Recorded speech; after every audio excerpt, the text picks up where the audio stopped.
from kittymakesIt.com. Today is day 4 of the Mama Can Do It Relax Peplum Sewalong.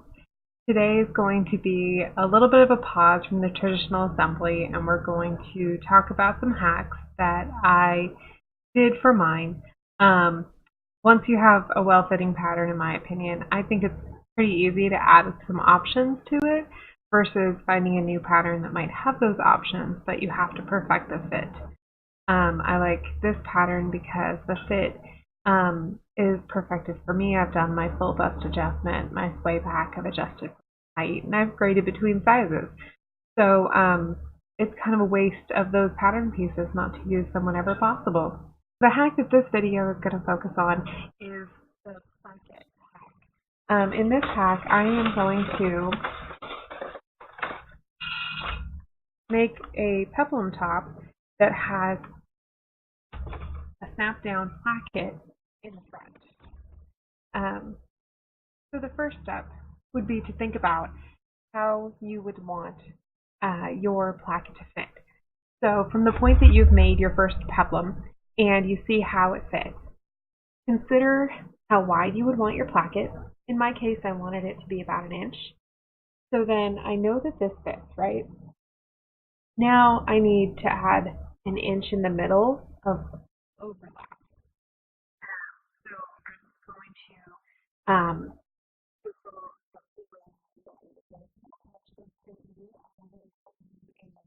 right where the fold would be, and I need a top and a bottom, so both layers would need to overlap, and then also the seam allowance.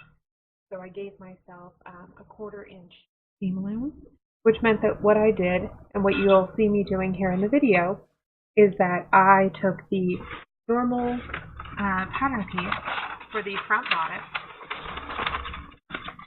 Mine already has my full bust adjustment in, and I added onto the fold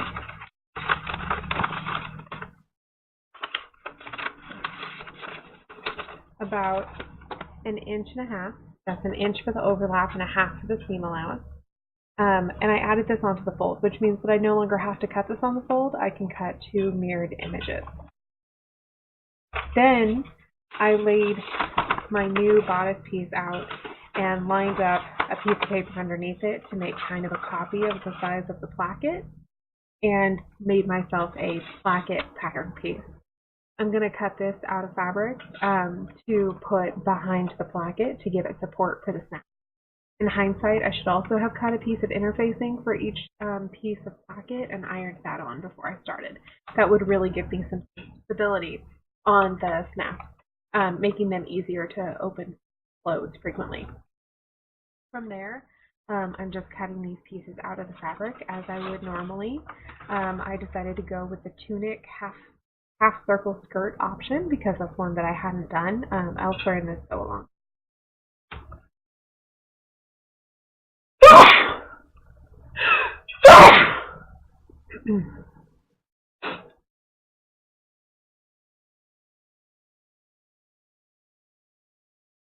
So again, the only difference in cutting out this hack out of the fabric is that I will be cutting a few extra pieces, those placket pieces, just a little strip, and then cutting the front bodice as mirror images rather than the fold, which actually I think makes it easier because it's one less time that I'll have to refold my fabric to do a cut. I'm cutting the neck binding as I normally would. I have mine folded so that I can have the option of cutting on the fold or unfolding it and cutting it straight across the width of the fabric. Your neck binding is going to actually become a neck band in this case. That's how I did mine. But consider that the placket will add a little bit of space on each side, so I'm adding 1.25 inches, exactly the placket, to my neck band cut on the fold. So therefore, that would actually be 3 inches if you were not cutting the fold. That covers the additional width of the front bodice. So now the assembly part of this project with the placket front hack is really no different other than the placket part. So I like to go ahead and do that first. After you've cut your placket strips out of both fabric and interfacing, iron the interfacing onto the fabric. Then you'll want to put the placket strip on the bodice, right sides together, and just sew right up the front on both sides, right sides together. Then you're going to fold that over like you would a binding, pushing the seam allowance out, and fold it over, and then you'll top stitch it down so that your binding lays nice and flat. On my finished item,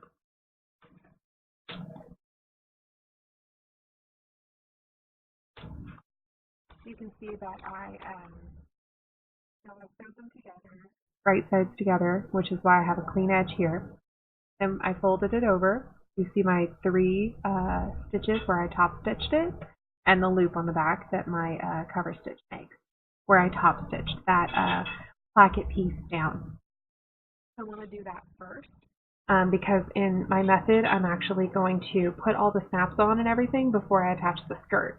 That way I get a nice overlap happening at the skirt. We'll stop right at the skirt. So there's no need to finish the bottom edge because when you attach the skirt, that's going to get finished in there. You'll see that I'm actually going to assemble this a little bit out of order.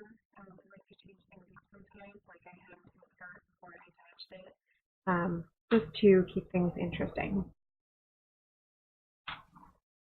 So the other tricky part of the assembly that's a little bit different than the tutorial would be the neckband binding. So I'm using the binding pattern piece plus 1.5 inches on each side to account for the extra width of the placket, but I'm going to put it on like a band instead of a binding. What that means is I'm going to fold it in half, wrong sides together, put one of those sides down against the bodice like you would a neckband. I want to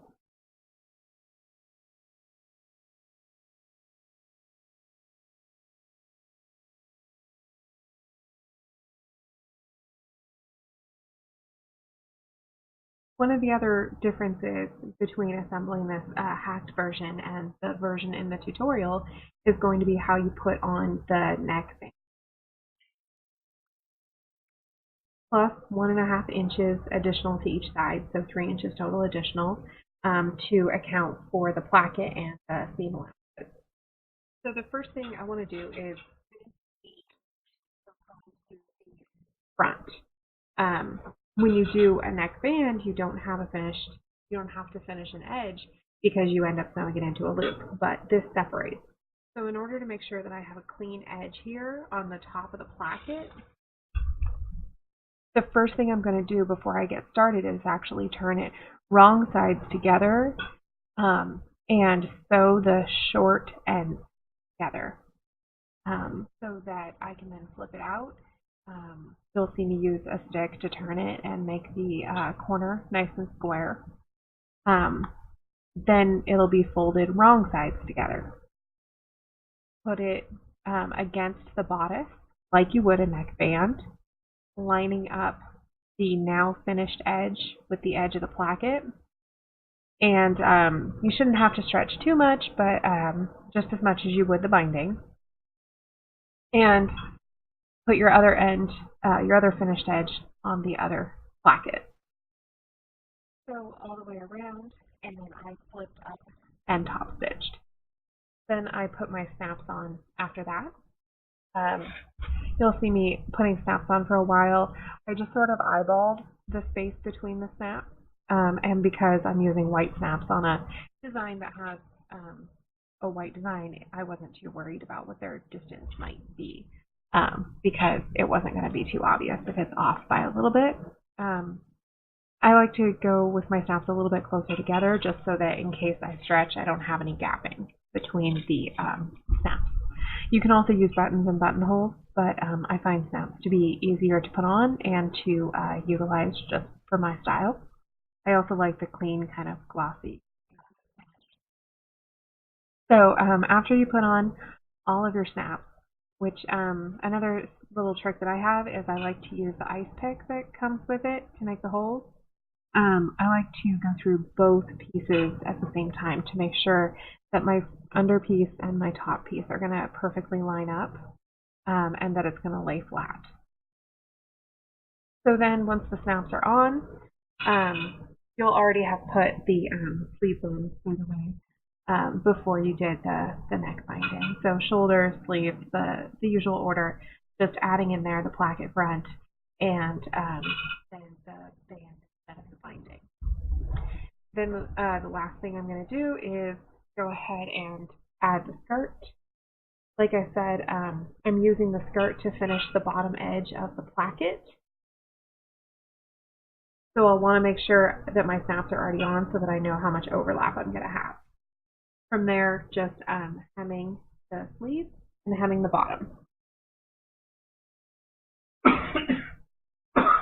I like the snap down not just for the different look and trendy style, but also I know that it's very easy for access if you have like medical equipment, sports, or if you're nursing. I also like that it adds another way to add some color or variety, especially using like rainbow colored snaps on a solid fabric. And I used cotton lycra here. This is actually my first peplum out of cotton lycra, and I really like it. It's very breathable. It doesn't have as much structure, something like Liverpool, so the skirt fits more like a shirt than like a skirt. It doesn't have that flare that the Liverpool gives it. So it's the same pattern but gives you a totally different look. So thank you for joining me for my placket hack. I hacked the Mama Can Do It Relaxed Peplum that had a snap down placket in the front. I used cotton lycra, short sleeves, and this should work with any of the options that you would want to do. This was part of the Mama Can Do It Relaxed Peplum Sewalong. Day 4, sort of a break from the traditional sew-along while we do hacks. So I appreciated your time. I hope that you got something out of this, maybe some inspiration or ideas. And you can always find me at kittymakesit.com. See you next time.